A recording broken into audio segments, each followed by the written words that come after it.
So there's a lot of science to words, and there's actual creating that goes on with the words that we speak. And what I mean is saying things like I doubt it, cancel clear, or creates phlegm in the body and creates things to physically happen as your subconscious hears you. It's very literal. It doesn't take things symbolic or, like, oh, well, that's not what she meant. Too bad. It's like whatever we say, the subconscious goes, okay. So things like there's a lot of culturally accepted phrases and kind of language that in general is spoken that isn't the best for the subconscious, like I'm gonna die, cancel clear, or oh, that was so funny, I'm gonna die, cancel clear, or even saying I'm done, like when they're like I'm done, cancel clear, like the subconscious goes okay, and it starts the ball rolling. Even cancer is I can't serve. So if people feel like they got to but they can't, that is an energy that starts the body creating cysts and tumors and having kind of this chaos inside. Autoimmunes are usually people who are feeling like, they're doing things that they shouldn't, like they're against themselves, like self-sabotage. So there's a lot of things that we're saying that maybe people don't realize or see are helping them or not.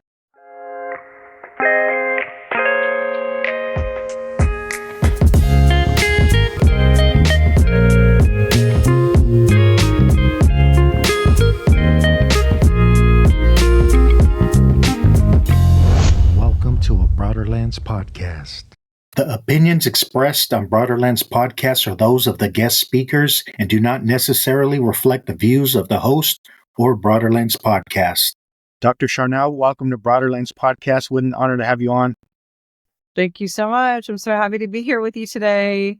Thank you. I look forward to this. I really do, and I look forward to learning from you. And I always try to provide a platform for people to speak their own truth and have a safe place to do it, because we live in a world, if you don't think like me or act like me or believe like me, you're against me, and that's a dangerous mentality that we've developed in our society. It's just a modern day, like, burn people at the stake kind of day, isn't it? It's like, just you're right, in a different way, So I always talk about the word heretic. You can look at us as heretics because the word heretic means to have your own choice. Really? Yeah. Elaine Pagels taught me that. And heretic. Orthodox means to think straight, so it's usually told by an authority. I'm writing this down. Think straight. And heretic is make your own choice. Yeah, a heretic is to have your own choice, basically. And orthodox means to think straight and don't question, basically. Wow, sounds familiar, right? I'd love for you to share a little bit about, who you are and the work that you do, if you don't mind. That would be amazing. And again, thank you so much for letting me be here with you and all your amazing people out there. Hello, nice to meet you. I'm actually in Louisiana right now, but I'm from Montana. My dad was military, so I think I got a bigger scope of like humanity in some ways by just being in different cultures and countries, and mostly on the northern area of the United States, but then also I lived in England and Germany for one time in Germany, twice in England, and we just visited lots of places as well. And even within the States, there's so much diversity, and just learning how to start over. Having to make friends over and over and over again. There was a lot of down parts to that, but I do think that made me who I am in a way too, just because, I'm always really excited to meet different types of people and want to know more about them and what they think and how they think and why. And it just kind of made me curious, I guess. Sure. I've always had this like spiritual part of me, but I'm also very left-brained. And so, there's this intuitive side, and then there's this kind of like rigid, got to know the data, got to know the science, So I've always kind of bounced back between that a little bit. But so I thought that I would be in service in some way. And I thought that looked like maybe something through animals. or through people, and so when I moved to the South, um, there was a lot of people going to church and, doing that thing. And I kind of thought, well, maybe this is my path, for service. And I was familiar with Jesus, but I did not know anything really. I had not grown up in that. And so someone gave me a Bible. I was really just curious and couldn't put the book down. I was just like, oh, what about this? And I think the main things that my takeaway from all of that was such a curiosity about supernatural things and the paranormal and the, why is it supernatural? Why isn't it just natural? Why do some Yeah. of these people do these things without even blinking an eye, whether it's a miracle healing or bilocation or it, awesome, going up in the air and Enoch wasn't anymore and those kind of things. It's how's this? What's the formula, And so just kept seeking. And I did do conference speaking for about 20 years. I was on 6 planes a week and I would just go from state to city to country, teaching and learning and, spreading hope and encouragement, mostly teaching on neuroscience, supernatural dreams, visions, those kind of fun topics, and ended up getting kind of sick. So the last 7 years of me teaching those things, I was, a bit under the weather, trying to figure out how to get out of that. Most of my background was Western medicine because of the military. So that's what we did for a while, but that wasn't working. So I did try out going to some naturopathic things, ran into people who do energy work, and all of that was really foreign to me. I just was like, wait a minute. But once I got around the science of it, if I could see why, I'm all in, and so that led me on this whole path to just really see, behind the curtain of all these other opportunities for biohacking the body, whether it's physical or mental, epigenetics, but also really fun technology like red light therapy, PEMF, hyperbaric chamber, infrared sauna, biofeedback, lasers, ozone therapy. This was all introduced to me early, 2008, 9, and wasn't super mainstream at the time. A lot more talked about now. So I started diving into that. A lot of the people in the church at the time were kind of like, what are you doing? This isn't energy. We don't like this. Why are you leaving the ministry? And I was like, I'm not leaving the ministry. I'm just, I ended up going back to school and I wanted to learn some things, but that doesn't make me not like God. And I couldn't see why that would even be a thought. There was a lot of politics involved with that and just a lot of drama that I wasn't super excited about. And so that kind of just made me second guess a lot of things and went a different route and started working, to me, where the biggest ministry I've ever had is the whole world, instead of just segmented church or organization of some kind of religion or whatever. It was more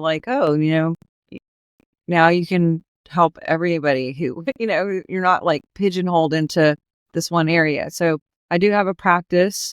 I've written 5 books. I did TV for 3 years. We're mostly all online now, but I have a lot of resources where I have online classes that teach muscle testing, that teach outcome mapping, teach liver cleanse, and physical and spiritual, because there's no separation. Everything is super integrated. And that's one thing that's missing, I think, from the Western aspect is if the thyroid is messed up, you're going to focus all on the thyroid instead of well, let's look at the endocrine system. Let's look at the emotion behind that. Are you voicing your choice? Are you living your truth? Are you speaking your truth? That kind of stuff. So that's a long answer, but I'm still teaching conferences. I'm still doing a lot of stuff online. I'm on all the platforms. We have a podcast.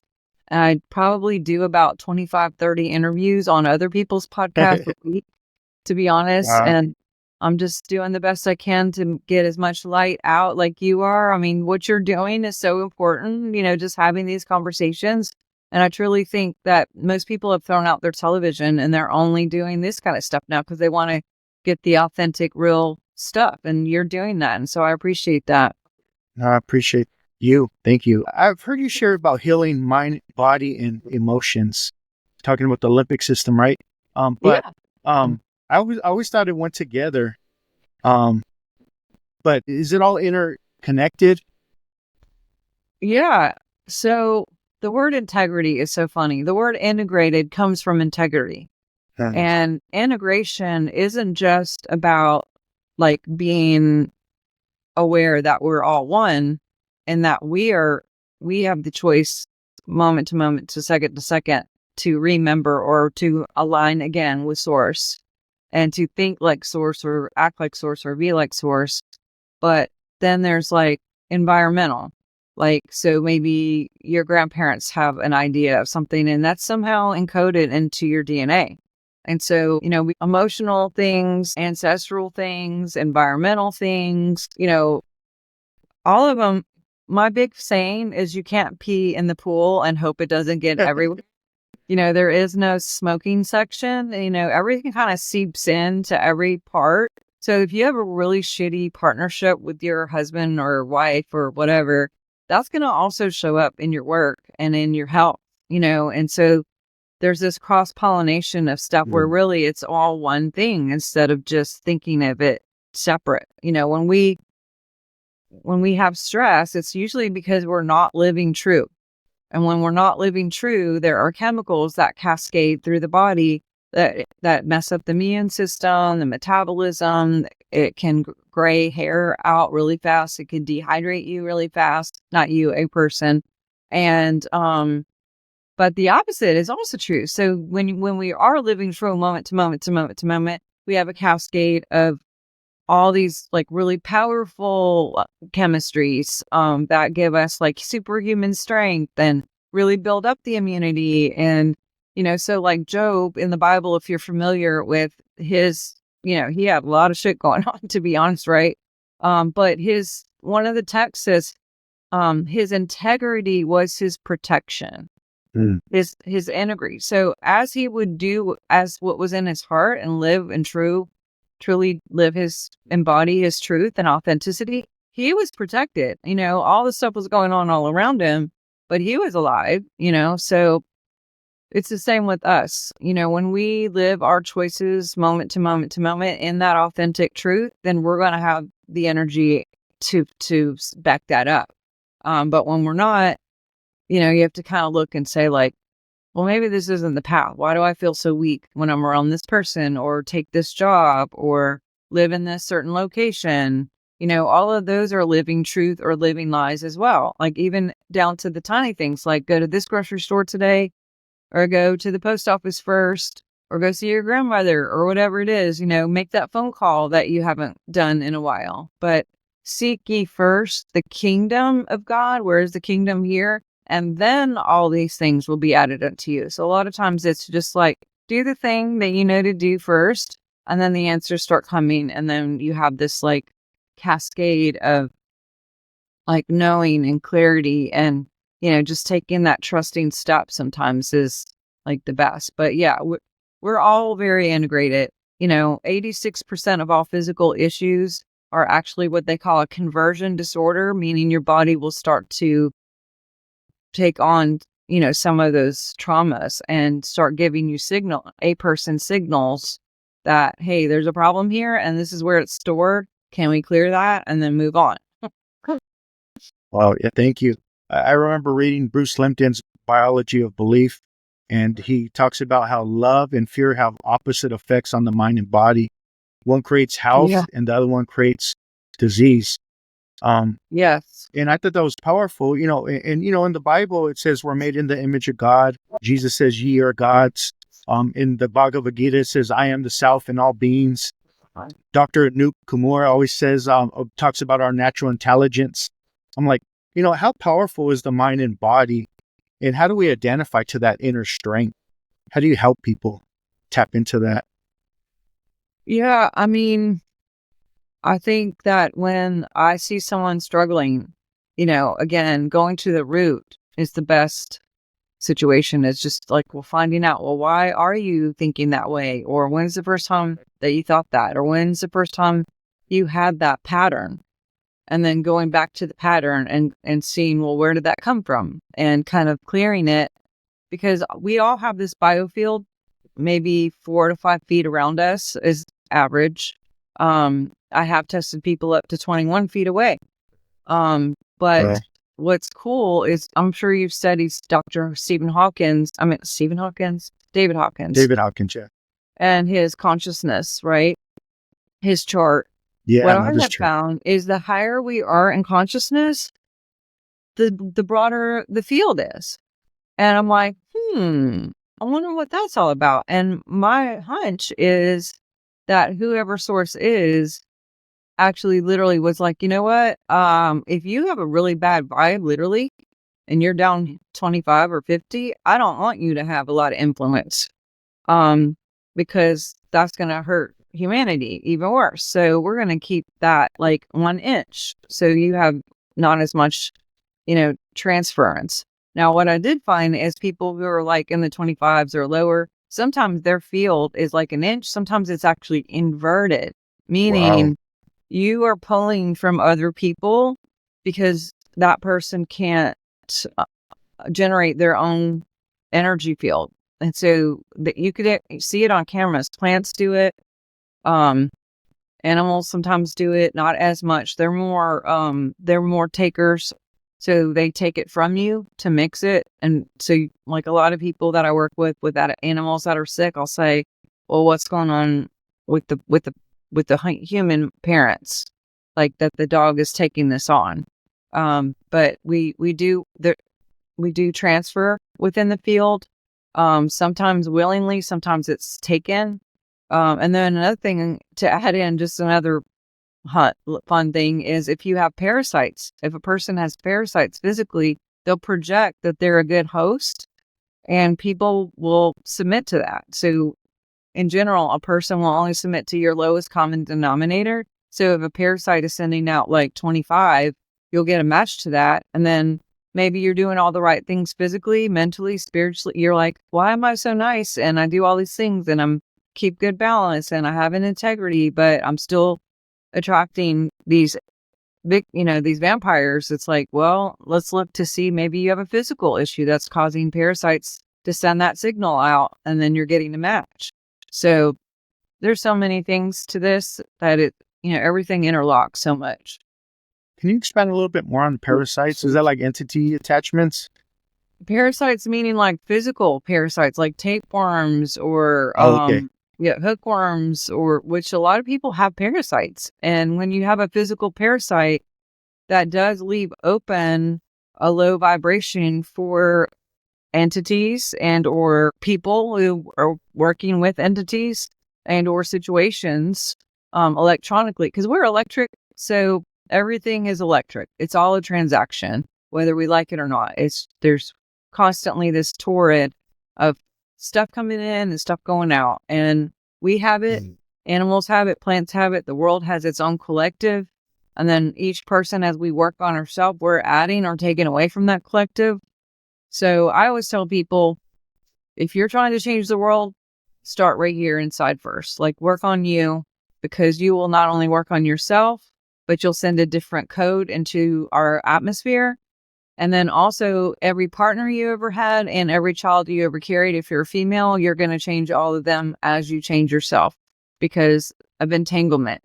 We can pick up every partner and every child we've ever carried, if you're a female, from long distance. And you'll see as we change, all of a sudden the kids will call and be like, hey, I just had this cool idea, or this thing just happened. I'm like, yep, I know.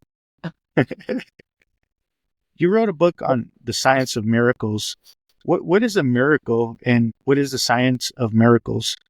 Yes. So I actually, miracles, a lot of times people think miracles have to be some big thing like, you got a $50,000 check in the mail, or you won the lottery, or you got this miracle job, but miracles are little and big. Miracles should be every day. It's our inheritance. We actually have the technology on a DNA level to create miracles every day. And we are creating no matter what, whether it's with conscious architect, like effort that we know consciously we're doing it, or we're going to create by default of just whatever our thought process is, whatever our program is, whatever our ancestor programs are. You're just going to keep getting more of what you are. And if it's not so great, then you keep creating that. A person will keep creating that. And then they'll a lot of times do things like drink or do alcohol, or, if you're not aware of what you're aware of, then a lot of times people will just like stay in their victimhood or dumb it down and try not to feel it and just like hope it goes away. And just isn't going to happen. Like, the best way to switch things up is to identify it, ask yourself some questions like, what am I feeling? How did I get here? Why is this going on? Kind of like try to reverse engineer what's going on, and then make a new plan or a new choice or a new thought. The word repent means to pent again, or like, this is, the penthouse of like, let's change your mind. Let's repent. And when we change the mind, a lot of times the heart will change too. Not always, but if you think about something for a long, long time, a lot of time you're going to have a feeling about it. And if you feel something for a long time, you're going to have a thought about it. So a lot of this goes hand in hand. And then also the mouth, like, we tend to talk about whatever's bothering us or what we're thinking about and just have that expression. So these things are really, really important to try to get in a line, like in alignment with source or God or positivity or new programming as much as possible. So when we put that radiation out, then we're also getting to match to that. Because again, we're only going to get what we are. And the more we can stay in alignment with source or love, which is 500 and above, then we're going to start attracting those equations into our realm, and things are going to be easier, fun, exciting, miraculous, supernatural, which is natural, or whatever the things can be. But we have it already. It's just about being aware that it's there and using it properly. You brought up using substances and addiction. Have you helped a lot of people with addiction? I know you talk about trauma transformation. Do you believe trauma is one of the components to addiction? I do, and I also think one of the components is like, some ways our society, at least what I grew up in, is don't cry or I'll give you something to cry about. There's a lot of depression, oppression, suppression. I mean, and I've done it myself, where I lost 6 family members last year in January. It all happened really quick. And I thought I was going through it. I thought I was like, okay, I'm going to do this really healthy. I'm going to like feel my feelings. It wasn't until like mid-January where people, my husband started having to go out of town for work. My kid was too. And I was like alone with my feelings. And then I was just like, and I just started crying like crazy. And I cried for like months. And I was like, well, when is this going to stop? And I realized I had suppressed, I had depressed, I had oppressed my own self, which is the highest level of unconditional love, of conditional love. Because I was basically, without saying it, saying, well, if you cry, you're not strong. If you cry, you're not a good leader. If you cry, then people will think you're weak. If you cry and show your vulnerability, especially in public, or if you take a break, then, people might think this or that or that. And all of this like ego BS, or maybe a little FOMO, or, all the things of just like not taking care of me and what was important for me during that time, instead of just like keep working, do the thing, get back on the saddle. It's fine. Everything's fine. So I do think that people who aren't allowed to feel or don't give themselves permission to feel, I almost got emotional. I started to cry. Will do things like drink or do drugs or do whatever because they don't want to feel it. They know that they can't, and maybe it's not a safe place. So it's like let me just make this go away a little bit and like not feel it as much so I can function.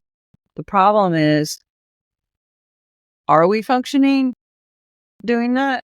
Or are we just band-aiding it and it just is going to come up somewhere else and or create other problems? Because anyone who's connected with alcohol, drugs, even cigarettes, those are all numbers in the equation that are super low, like in the 25s.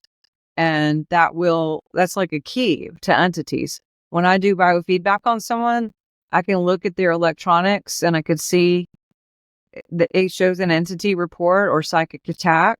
And if it's lit up, I'm like, do you drink or do alcohol or smoke weed or cigarettes or anything in it? And it's 100% yes every time. And so if you want to really block out confusion and really make more clarity in your life, like say no to all those things and really live and feel your situation to the core, no matter how bad it sucks and how painful it is. If you can feel it, you can heal it. And I know that sounds like super cliche, but it's actually really something to that. So do you think like alcohol, for an example, it means spirits, and with the all that trapped emotions being on that lower vibration and frequency, once you take a drink, you open the door to these spirits, these entities? It's literally, they have a key now to your electronic field. And sugar does it too. Like a lot of people will eat a lot because they're just eating their feelings. But RSO is a part of our electric engineering, and it will turn off RSO, which is the field. And so you don't magnetize as well.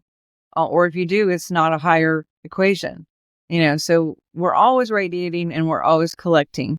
And like I said, there's this torrid of that. So if you want to start out with low equations, then that's what a person will get is low equations. And then when you start saying no and making those choices like heretic, what'd you say?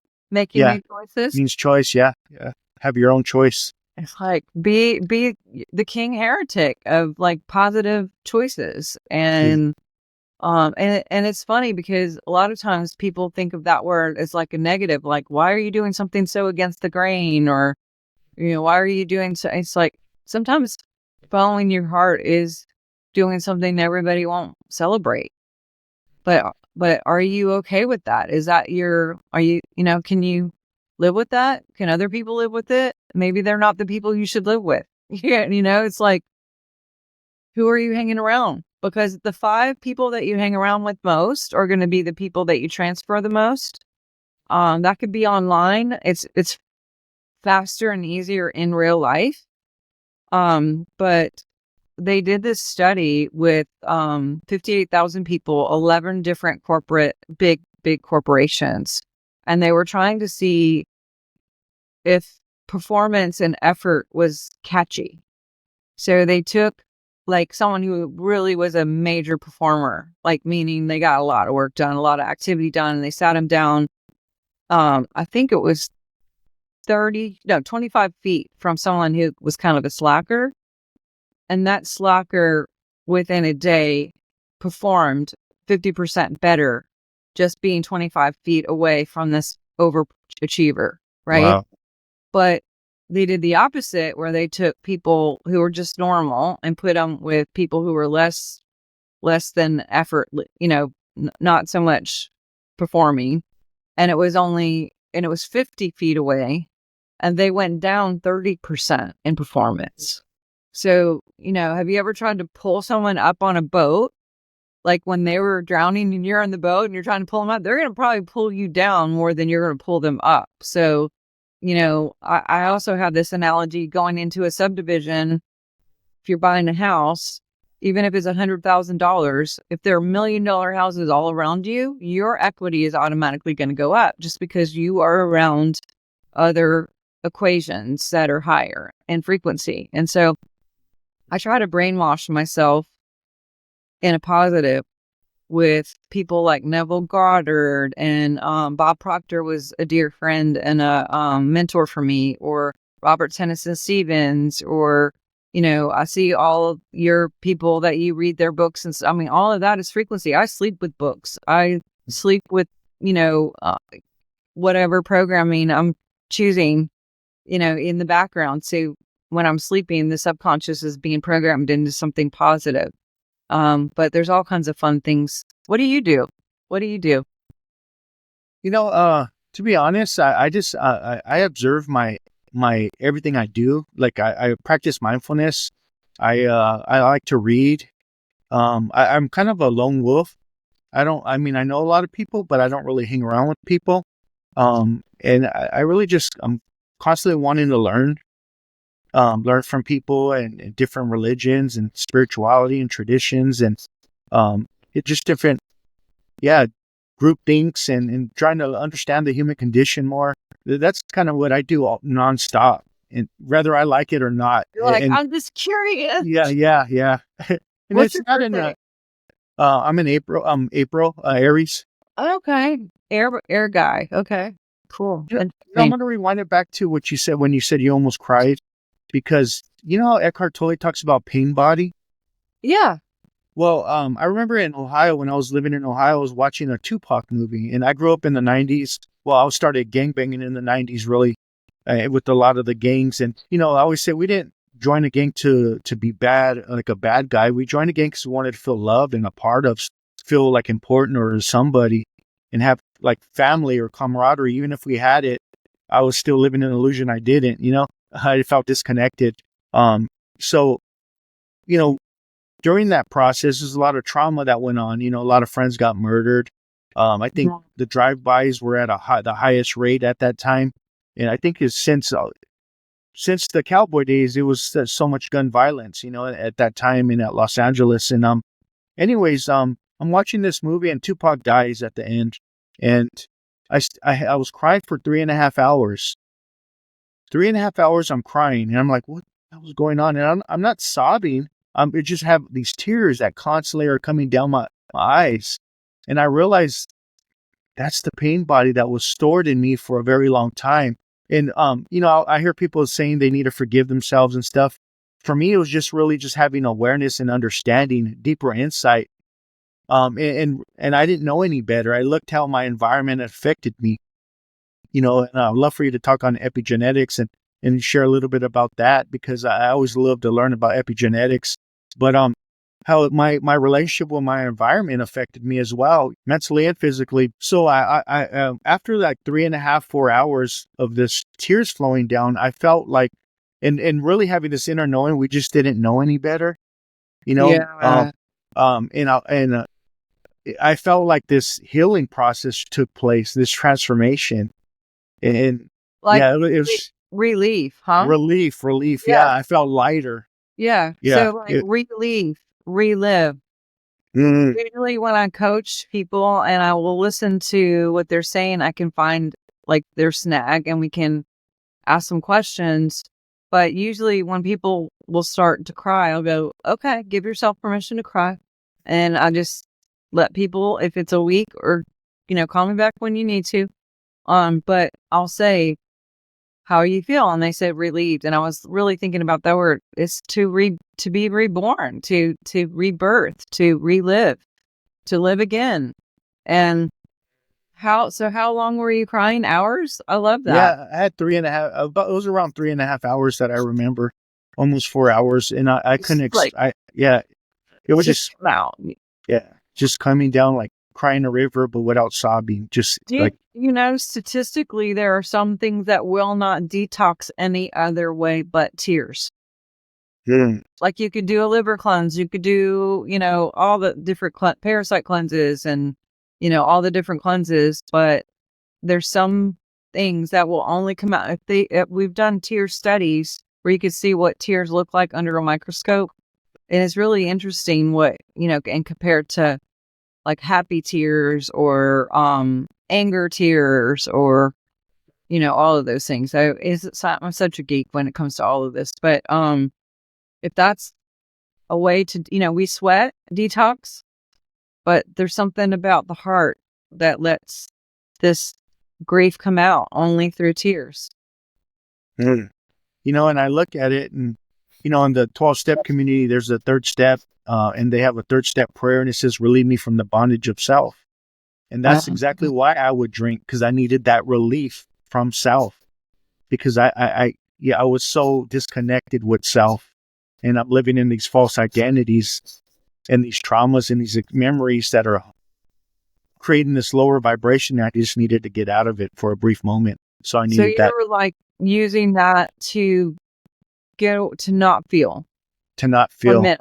just give me some relief from life, you know?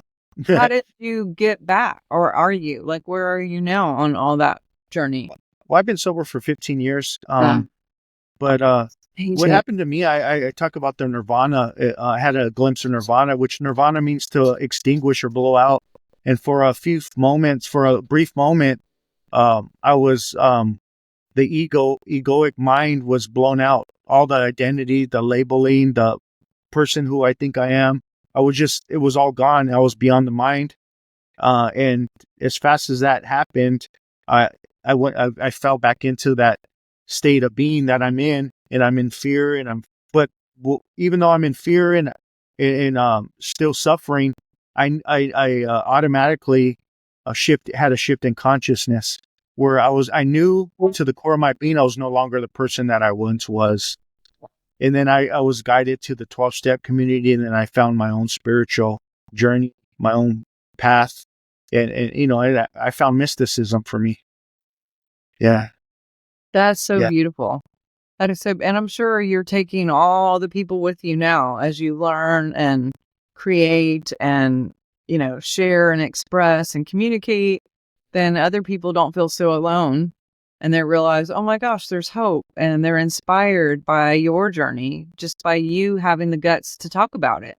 That's Yeah. so cool. Yeah. Thank you. I love the acronym for hope is to help other people evolve. Ooh, I'm going to write that one down too. Help Yeah. other people. Love that. Love that. Yeah. Do you believe in reincarnation? Okay. So, in the sense, first of all, it was in the Bible and then they took it out. Yeah. Was So, that Matthew, what's up? I think it was Matthew. Yeah. Elijah, and John? The other part of that is on a science level.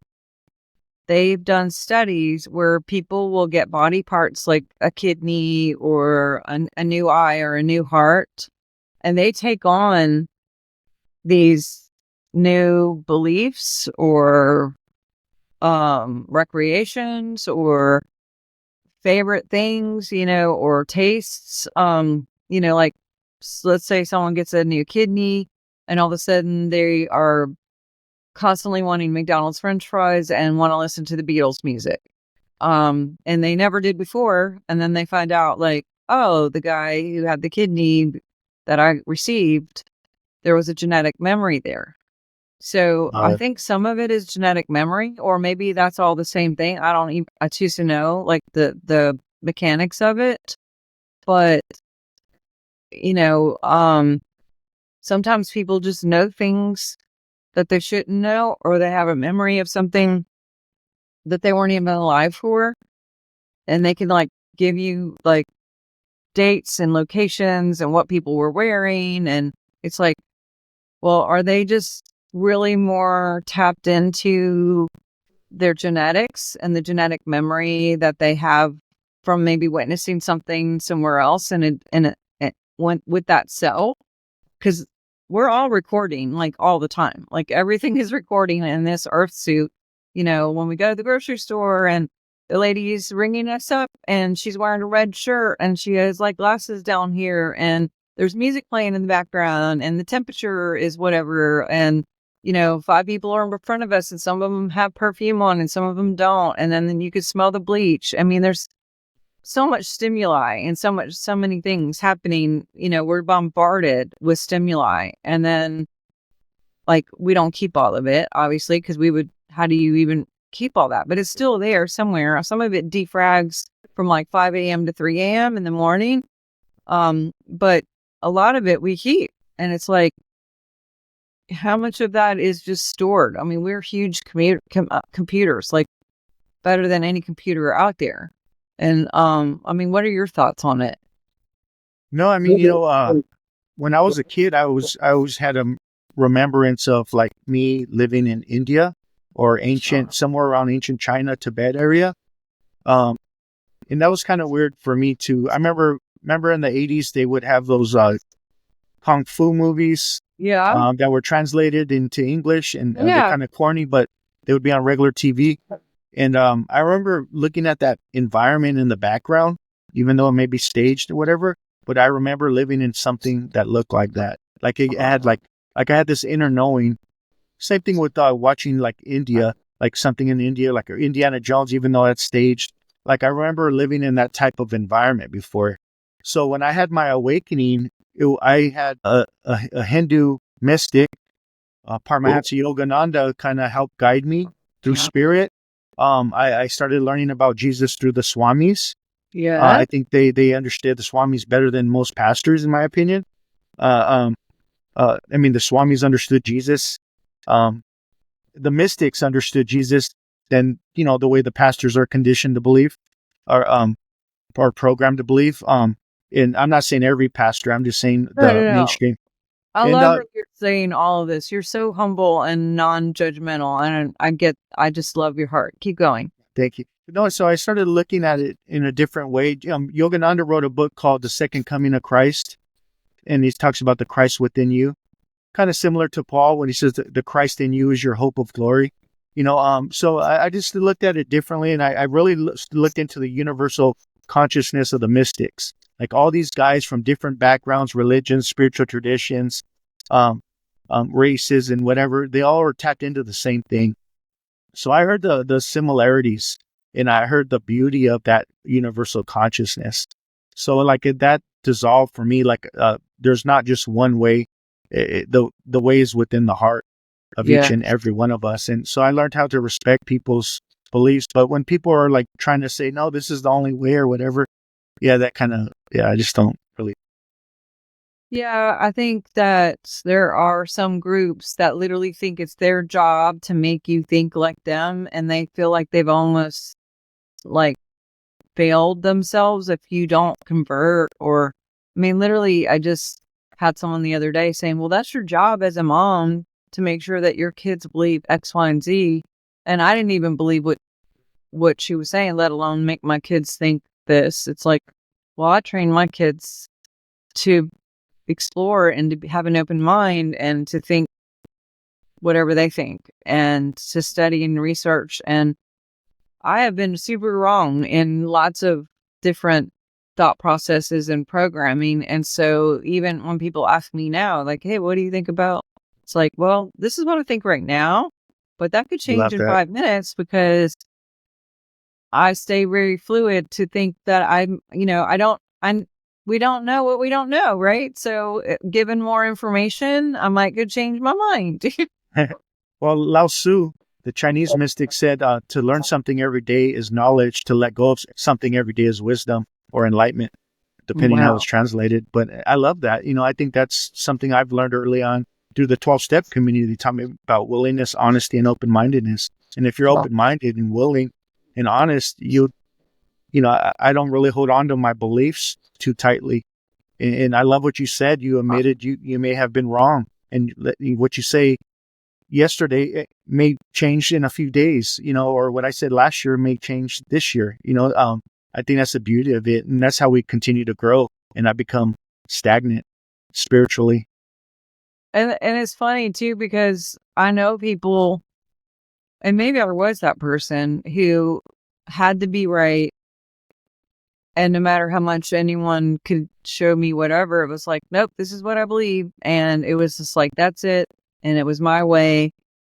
And so when I run into that, I just don't like fighting with people. You know what I mean? Especially on Mm. social media. I think that there's like a kind of quarterback armchair couch potato thing that goes on where people will just do this like drive by and they go on someone's page, they argue with the person, and then they go to the next one and go on someone else's page and argue. And it's just like, first of all, if you don't like the video or my post, then just don't like scroll on, like keep moving.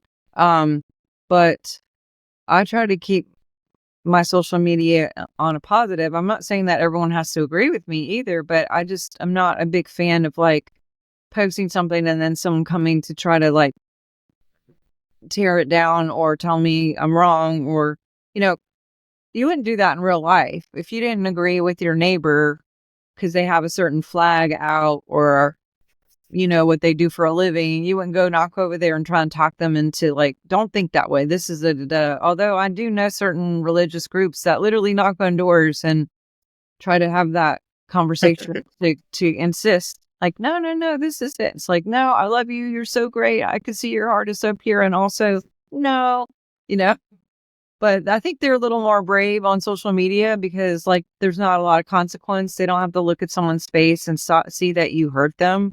You wouldn't go to the grocery store. I don't like your shirt and your hair looks bad. But people will say the weirdest things on social media and just not really know or understand how bad the consequences can be for you because of karma energetically, but also because of that person could be upset or, have hard times because of it, but Yeah, I love that. And I remember there's a scripture where the disciples and Jesus are walking and they see a guy preaching, and the disciples are asking Jesus, should we go confront him? And he says, no, he's not against us. He's with us. Just because he's not with them doesn't mean he's against them. I don't remember the scripture, word for word, but I remember reading that Yogananda put that in his book, The Second Coming of Christ, and it was like, wow, that's powerful. Yeah. yeah, what's funny is Jesus has, I think, over 400 or 500 quotes from Buddha in the Bible. Yeah. Yeah, I started to see that. Not in seminary. Nobody. There's Psalms 104, for an example. If you look at the hymns of Akhenaten in Egypt, it's almost identical. Like, well, it's not word for word, but you can tell, whoa, this is very similar. It's almost Psalms 104 and what? I'm going to look this up. Look up the hymns of Akhenaten. I could send that to you later. Yeah, one of the guys I went with Egypt with, he studies ancient Kemet. He put them together, and it's like, whoa, they look identical, almost identical.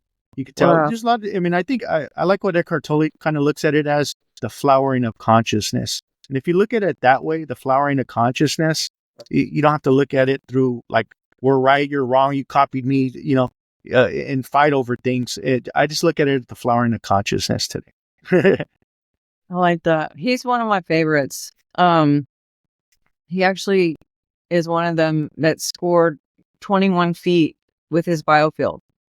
He has a big influence, like just without even words. Wow. Just walking in the room, you could I've never been in the room with him, but I would guess people can feel his presence. And I know a couple people like that. Two of my mentors, Dr. David Stewart and Dr. Gary Young, both of them I always refer to as love on legs because they felt like different in the room. You knew when they walked in, it was like, whoa, like I feel you, and again, no words, no hugs, just presence that is felt. How powerful is the power of love? And I think behind every spiritual principle, whether you find those principles in Buddhism or Christianity or Hinduism and so on, I think behind those principles is love. It's, understanding is another word for love, as Thich Nhat Hanh would say.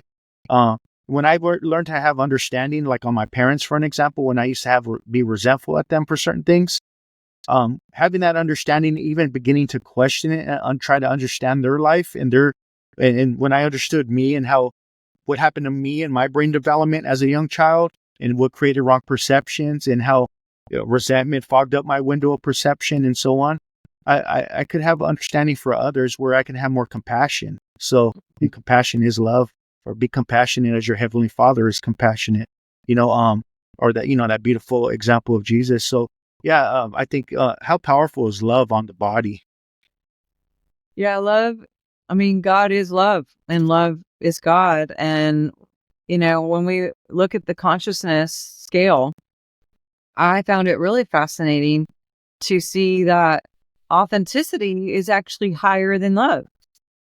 And I was like, what?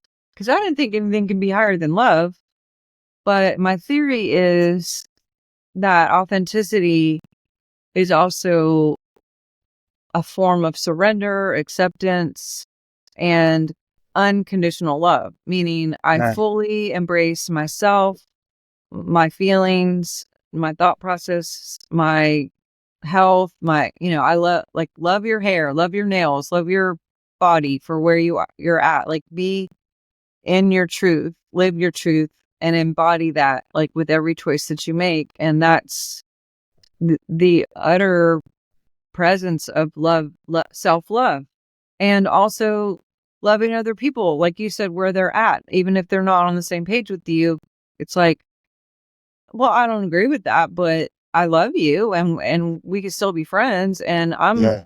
a big proponent of seeing different perspectives and hearing different experiences and doing my best, and a lot better now, of being like, that's cool, I've heard that before, and I'll have to look into that. Or, oh, I looked into that before, and that's not how I ended up, but I appreciate you sharing that with me. And then not just this whole, like, we can't be friends anymore because you believe whatever, that God Yeah. is a man or whatever. It's like, oh, okay, cool. You know? Yeah. Because in my Father's kingdom, there's many mansions. Yeah, right. I love what you talked about authenticity. I always say, and people are probably tired of me saying that, but I always say the greatest minority in today's world is authenticity. It has nothing to do with skin color. Yeah, I have a book called Spiritual Reflections of a Montana Girl in a Louisiana State. And one of the things that I start out with in that book is, when people would meet me at a conference or in person or a book signing, they'd be like, oh my God, I've been wanting to meet you. You're just so real. Or I just love that you're you. And I'm just like, was I supposed to be someone else? Like, do people really see that? Because that would suck. But I know exactly how they're feeling, because when I did the circuits of conferences, there were a lot of guys or girls that I was like, read their books, saw them on TV or whatever. And I was just like, oh, they're going to be so great. And then, like, we get on stage and green room and interaction in restaurants. And I'm just like, oh God, like, I have to burn all your shit now because they're so mean to the waitress or their wife or their husband, or they're, only here to do their thing. And then they, like, don't interact at all. And they're just like, they think they're better or whatever. And it's just like such a letdown whenever kind of looked up to someone and then they just are sucky, but so I get that. But how do we not be what we are? I mean, I think, I don't, I guess we have a choice to be someone else or to put on all these masks or fronts. But I find that being just myself, even if I screw up, is like the easiest. And there is like a study that I just read about this morning called the other shoe effect, where a lot of people were doing these studies where they would take these people and they did separate commercials or job interviews or something like that, where they were like having the audience would have to pick who they liked or whatever. And one person would do something to the script perfect, like dots, cross T's, dots, I's dotted, blah, blah, absolutely perfect. And then the other person, let's say they were in a commercial or whatever, and they accidentally spilled coffee, and then they're like, oh, my bad. And they like hurry up and cleaned it. Like, that they liked that commercial better, or they would have hired that person more than the other. Because I think when people are watching other people, they're like just waiting for like the shoe to drop. They're like, well, what's wrong with you? Like, what's you can't be perfect. Like, what's the wrong thing? So if you're like screw up right away, or you're just vulnerable and cry or say the thing no one wants to talk about, then like the shoe's already dropped and everyone can relax subconsciously. And they're like, oh, okay, well, you told me that and you're vulnerable, then I like you right away. It's like Yeah. this feeling of, oh, you're not, we could be friends. You're relatable, you know what I mean? Does that make sense? Yeah, it makes a lot of sense. Appreciate that. Authenticity. How do you look at the scripture where it says to enter the kingdom of heaven, you have to be like a little child? Well, I'd be curious to look to see what little child really means in the text. If you went back to the origin, I'm a big etymology person, so I like to look at what does it mean. But my guess is that it would be something like having a childlike heart, like a pure heart, because children are usually pure, and when we do things out of purity, to me, that is the embodiment of truth and authenticity versus doing something because somebody thought you needed to, or because you thought it was the right thing, or because someone was going to be mad at you if you didn't, or like all these other environmental things that can kind of cloud what choices are made. But again, going back to the heretic, doing what I'm doing, making the choice, I might be looked at as a weirdo or, going against the grain, or I may be canceled. But it's like, did you really live true though? Because that's what's going to give you the chemistry to keep going, is living in that integrity. Like we talked about, living in your trueness. I love that. And you kind of said something with my experience I had a couple weeks ago. And a couple weeks ago, I'm walking at the lake right here. I walk my dogs every morning at the lake. And there was a daughter and a father, and they're looking directly towards the lake. We're on the trail right by it. So they would have to turn around to look at us, right? So we're walking. I have my two dogs, and the little daughter, who's like a 4-year-old, turns around, and she was just like pure awareness. Just pure awareness, pure love. That's all she's seen was life in action, right? She didn't have any filters yet. Well, I seen clearly her father turn around, and he looked through the lens of his filters. So to enter the kingdom of heaven, being like a little child, we have to be pure in heart. And that's why I love that term, blessed are the pure in heart, for they shall see God. Yes. Because we don't have all these labels. I'm this political, from this political party. I'm this race. I represent, this is my flag. This is this. All these conditioned belief systems are not there yet for her. So she's seen everything through a pure heart. Yeah. Yes, pure heart. And I love that, because what you stand before, you become. So again, who you're hanging out with can really affect the way you see things, and or not. Because if you are the purest thing in the room, then maybe you would transfer that and help others raise up, versus taking on something like a sponge. My mentor, Bob Stevens, he would say when something was going on, he'd be like, "Are you the radiant sun or are you a sponge?" and he would always give me that picture of like radiating light and just purity. You could throw sticks at the sun, you can yell at the sun, you can be mad at the sun, but the sun's gonna shine. And maybe clouds come in between, you don't really see the fullness of it. It doesn't mean it's not there. But on the opposite, a sponge takes on everything, and it's just like whatever anyone says, that's what they think. If you don't know who you are, you're going to let someone tell you who you are. And usually people who are upset about someone saying something about them is because there's something little inside of them that actually believed that themselves. So they took it on like a sponge. They were like, well, it was already there and now it just got bigger, but versus blazing radiance of like, almost like the Psalms 91, where you're just like, I'm blazing God love and radiance so hard and so high and so far that only anything that comes in my field is going to be God and God energy and love, because that's going to be my match. And that's what I choose to create, is positivity. Yeah, thank you. I've watched you with Paul Wallace. I love Paul Wallace. He's awesome. And he was talking about the similarities of the stories of the virgin birth and stuff. And I hear a lot of the similarities, and like in John, I always use this example. In the book of John, it says, "He that dwelleth in love dwelleth in God, in God in me." Right? Yeah, and in the Bhagavad Gita, it says, "I look upon all creatures equally. None are more dear and none are less dear, but those who worship me in love come to life in me, and I come to life in them." Oh, wow. And it's like the universal consciousness that I was able to be shown early on in my awakening. I'm so grateful for that, because it helped me remove all those biases and stuff. Yes. And gratitude is another frequency.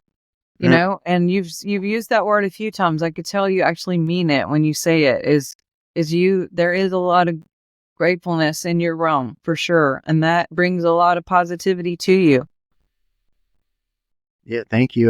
Just thinking about that prayer that Miser Eckhart, the great Christian mystic, would say. You know, thank you is the only words I had to say would be enough or something like that. But he talked about how powerful thankfulness is. So I appreciate that. Absolutely. You talk about the conscious language. What is the conscious language? Is that like being aware of like the voice in the head and how the story that's constantly we're playing out?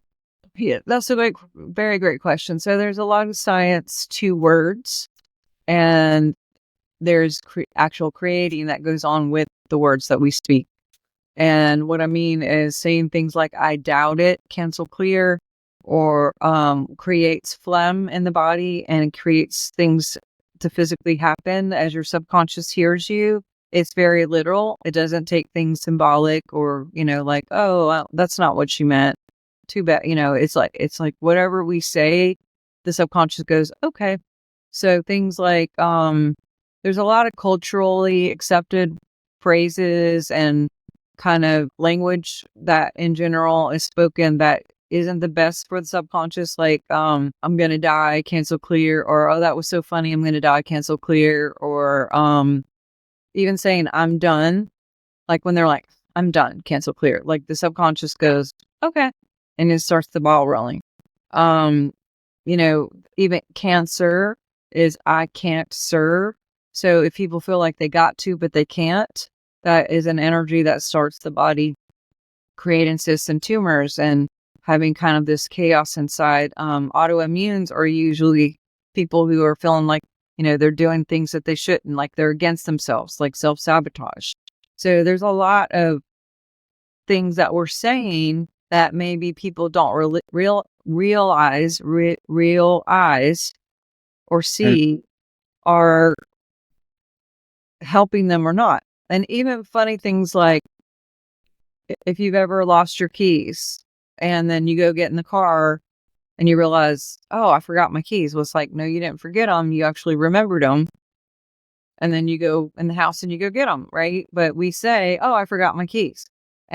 Or if someone can't find something like their cell phone and they're like, oh, I can't find my cell phone.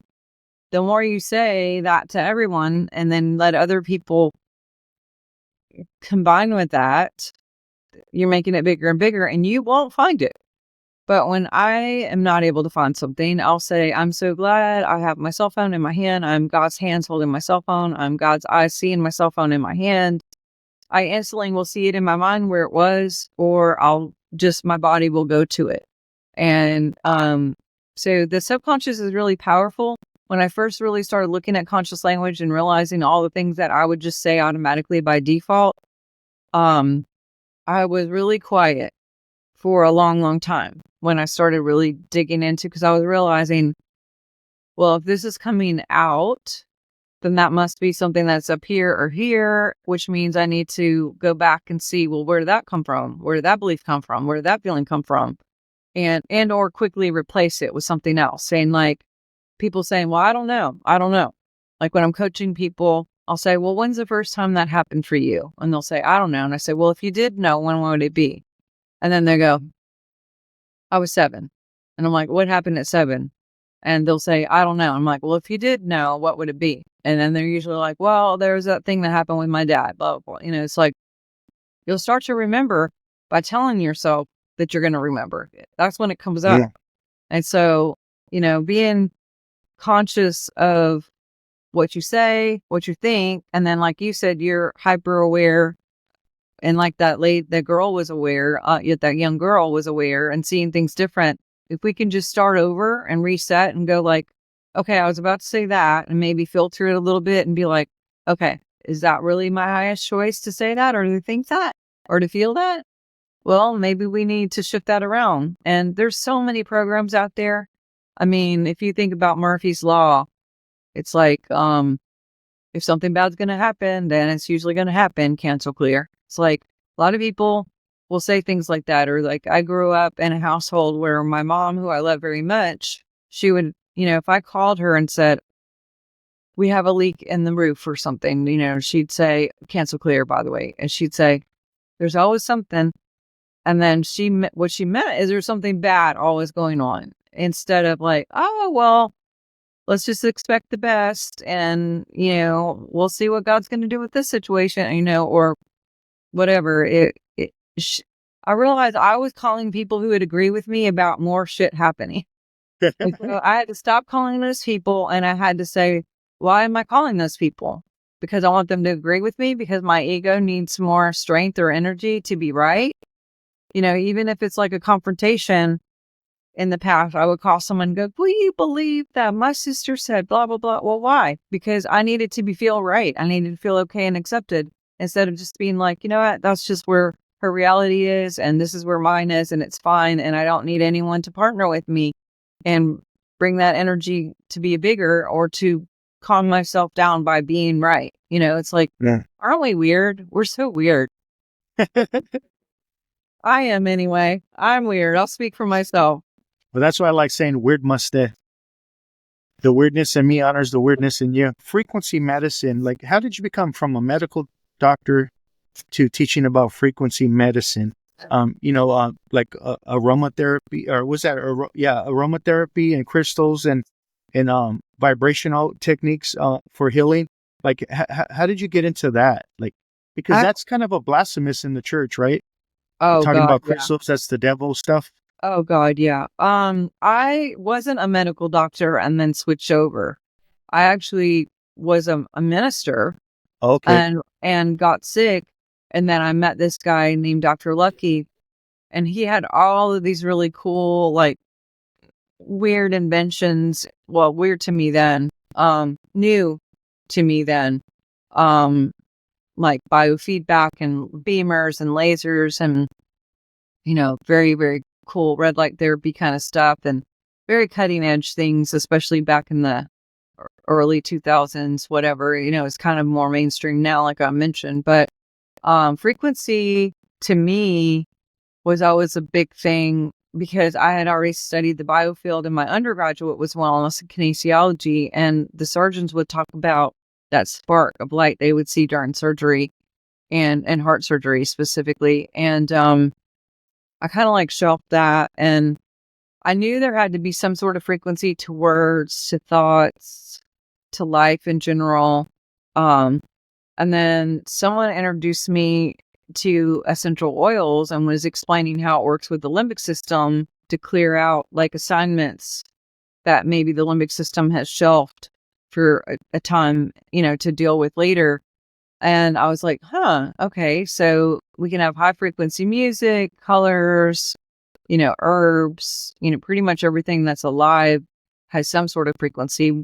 We are 67 megahertz on a healthy adult day, but when we drop, we can open ourselves up to like sickness and what have you. But if we stay really high, then we stay, above the snake line, I like to say. But yeah, it was a lot of people who thought like, why are you leaving the ministry? Like, what's all this frequency mess? And, they thought that naturopathic, going back to school, they were like, well, you're dealing with oils and that's kind of witchcraft. And I'm like, well, the real witchcraft is pharmakia, which by definition, pharmakia comes from pharma, which is witchcraft. The word means actual witchcraft. And if you want to go there, it's like, well, were witches even bad?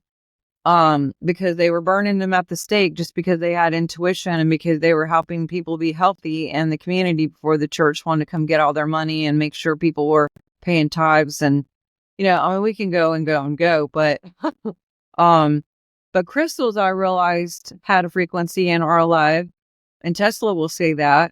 And then I realized some crystals work really well with oils, and that crystals will record, oils won't. But if you put essential oil on and then you carry a crystal, that it'll hold the frequency of the oil that you're wearing, which also puts a projection into your field that's both radiating and magnetizing. And we started testing people's fields when we would use essential oils or anything high frequency, whether it's meditation or some sort of muscle testing thing, or lots of different things that could change. But even bringing a crystal into the realm would stabilize the field like instantly. Wow. And I'm like, what? And so, I mean, I'm a scientist, so I could not, I, I chose to not unsee what I was researching.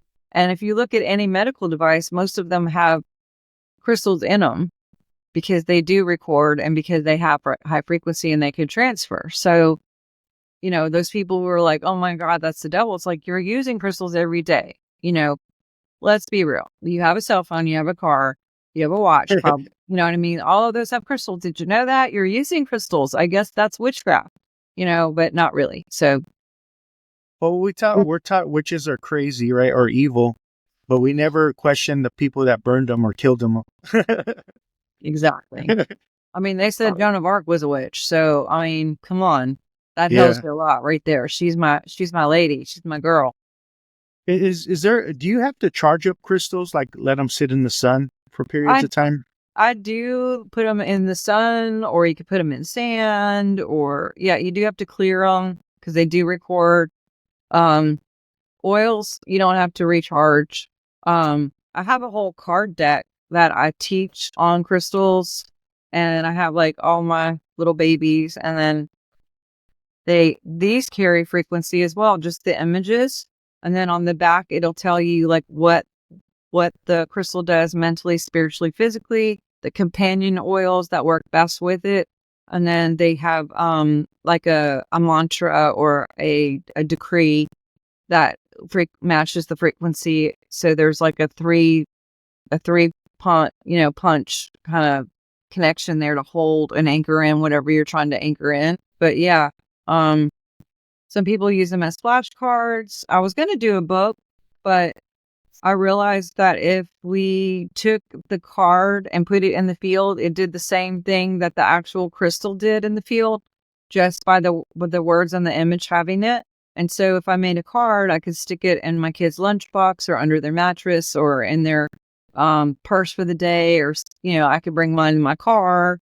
And plus, these just as a deck is a lot lighter to bring in a suitcase with my traveling than having like 100 pounds of crystals. And my husband's like, please, can you just pick two? Can we just bring 2 crystals on this trip and not like maybe the deck, like not have a whole suitcase of crystals when we go places? I'm already got the books. Like everywhere I go, I got like 7 books with me too. And he's like, can you get a Kindle? I'm like, no, I like real books. And so Yeah, I'm really like a I'm lot the of same books. way. I'm the same way. Yeah, can you send me the links later, and I'll upload it on this episode, and because I want to get I want to get that deck right there. I'll I'm gonna send order it that. to you. If you Yeah, send I'll me, order it. I'll just send it Yeah, to you. Yes. yeah. My gift Thank to you. I appreciate it. You don't have to do that. I'll order it. I really appreciate that though. Yeah, thank you. Can I ask you a couple quick questions, really quick? Epigenetics and biofeedback. You have an episode coming out with that. I'm not sure who it was with, but biofeedback scans. Maybe can you touch briefly on epigenetics and biofeedback? Absolutely. Yeah. So, a lot of people think that if grandma has a certain health condition, then that means you'll have it, because it's just passed down and this is what you're dealt with. These are the cards that you have, cancel, clear. And the truth is anything is changeable. Most expressions of cellular issues are because of environment. They can be turned on and turned off. So even cancer can be turned off and or on based on belief system or what you are alive in. To be alive, believe, to be alive in. And so that's again why it's so powerful and important for us to know what we're thinking about, talking about, and feeling. Because if we believe we're going to DIE, then chances are probably. And I've actually worked with people, and I know Dr. Lucky has, where over and over and over, a doctor will speak over someone's life and say that they have 8 months to live or 6 months to live or a year to live or something like that. We'll work with them, clear everything. There's no physical symptoms at all, nothing showing up on anything. And then that person will die to the day because somehow they had that belief system that it was going to happen. And so, what I teach and explain is that epigenetics is real. We can change the cells, we could change the genes, and or at least turn off the expression of anything that you don't choose to have on. Biofeedback is a type of technology that we can use where we take a screenshot of your field. We use what they call evox, where I listen to your voice and record a recording of what you're saying, and we can kind of see if there's things missing within the cells and or the field. And the software will actually customize frequencies that are specific that what that person needs, and start sending them back to them. Because if you've studied, there's this guy named Relive, which you might want to look into if you don't know anything about him. He has discovered that there is a frequency to every single dis-ease and every health wellness aspect. And so when we drop, if we can bring it back up again and fill in those spots, then you're going to have a different expression, and you'll have a different magnet to you. So if you've ever noticed, like, animals that are sick, people will tend to, other animals will pick on sick animals. And it's the same thing where subconsciously we're picking mates a certain way because of genetics, because of pheromones. There's all these things going on. And then we're also not picking people for those reasons. So there's there's so much going on behind the curtain. But biofeedback is awesome because what I can do is get some diagnostics on a person where we can look at hormones, EKGs, we can look at sleep patterns, we can look at if there's any kind of psychic attack going on or entity attachments or cords that need to be cut. We can look at the organs itself, the person's organs. We can look at if they have parasites or Lyme or fungus, because all of those things are going to project a victim energy. So we may need to clear that. So there's a physical, but there's also, we look at emotions.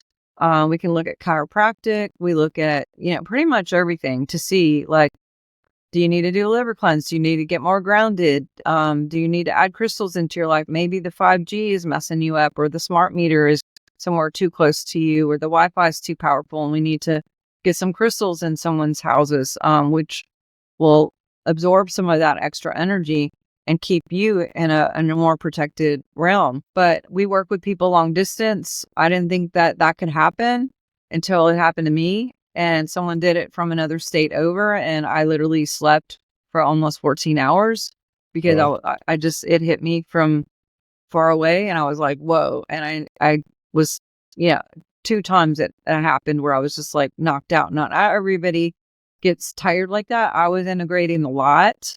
So it kind of wore me out and I was working a lot in my field and in my body for that to happen. But the third time I actually had the total opposite, where I had cleared so much that I was like cleaning, had all this energy, cleaning out cabinets and getting rid of things. And some people will cry more, like you had your thing.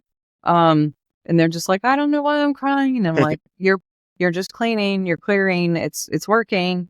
Some people write and get all kinds of ideas. We've had people who wrote books.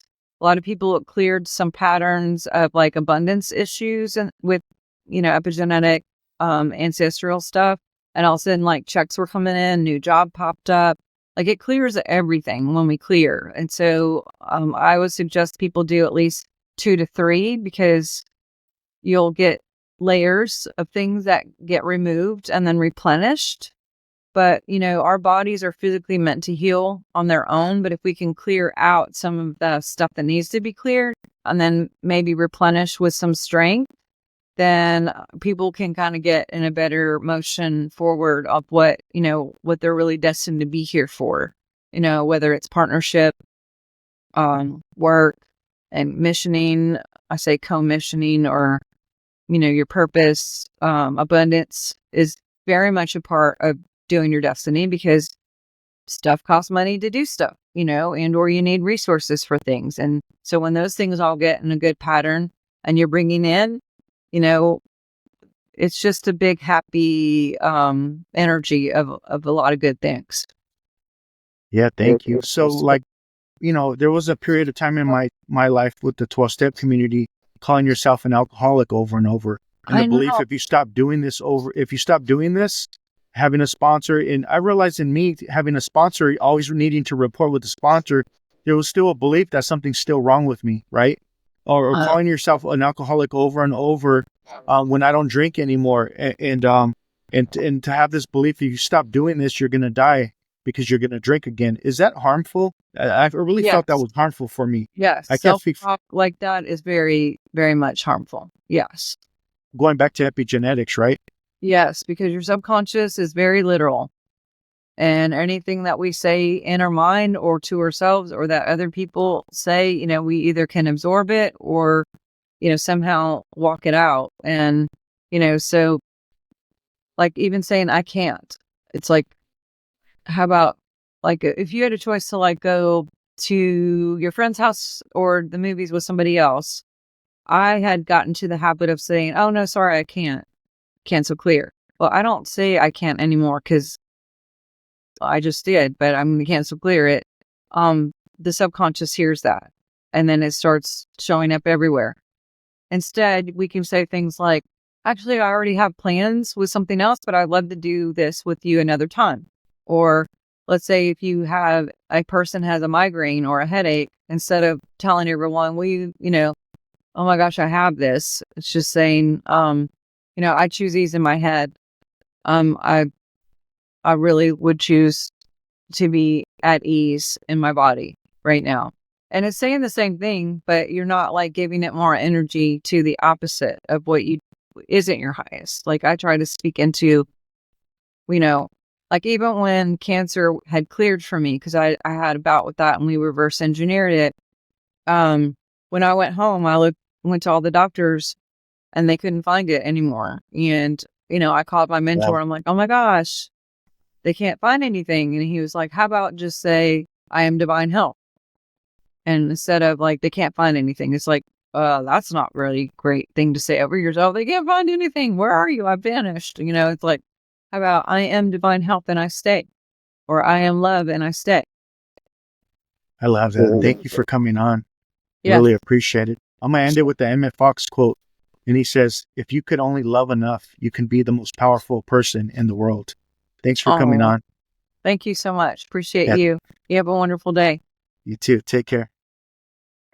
Just know we out here.